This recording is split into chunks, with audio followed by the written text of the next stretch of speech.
As you know, I'm from the Chicagoland area. I was born in Melrose Park, Illinois, just outside the city of Chicago. I was raised in North Lake and Addison, Illinois, just outside the city of Chicago. I currently live in the far southwest suburbs of Chicago.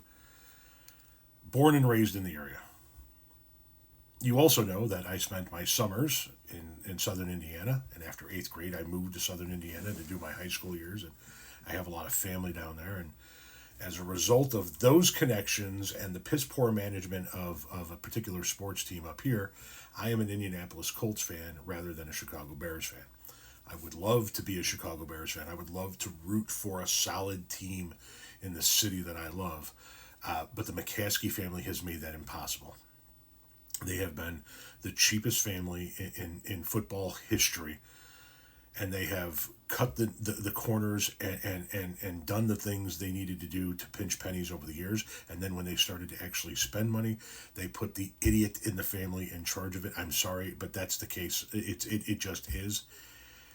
And I am every day hopeful that all of the things that the McCaskey family has done to the Chicago Bears is leading up to them potentially selling the team, so that people like myself can go back to rooting for the team, and then we get this. We've said for many years that we intend to own the Bears for as long as possible. Another 100 years would be great. She set it up for us to accomplish that. She gave us the playbook. She coached us up.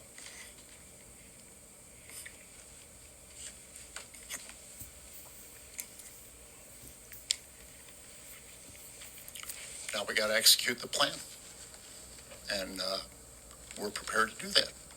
We got to stick together. First things first, I truly am sorry for your loss. The loss of family does not supersede arguing about sports by any stretch, and I am sorry for your loss.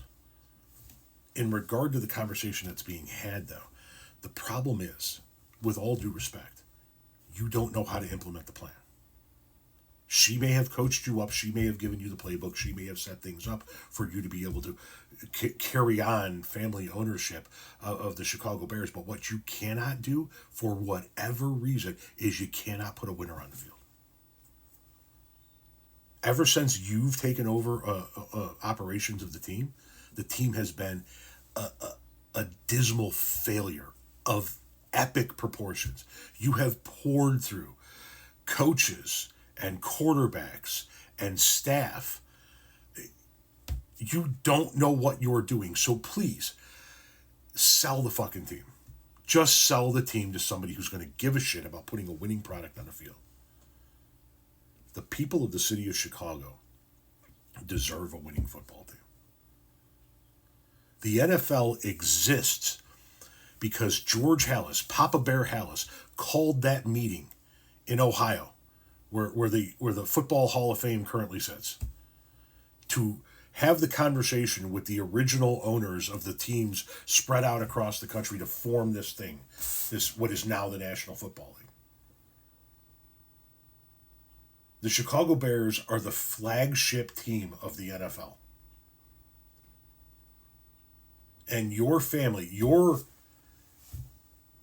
leadership of this organization has taken a flagship team of the NFL and turned them into a fucking doormat.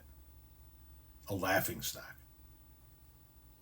The amount of talent you have pissed away, the amount of opportunity you have pissed away is immeasurable. Now, it looks like you have finally done the right thing. It looks like you finally hired a decent coach. It looks like you're finally gone after the right free agents. You've got the quarterback of the future in place. Can you pull it all together? God, I hope so. For the sake of the people of the city of Chicago, I hope so.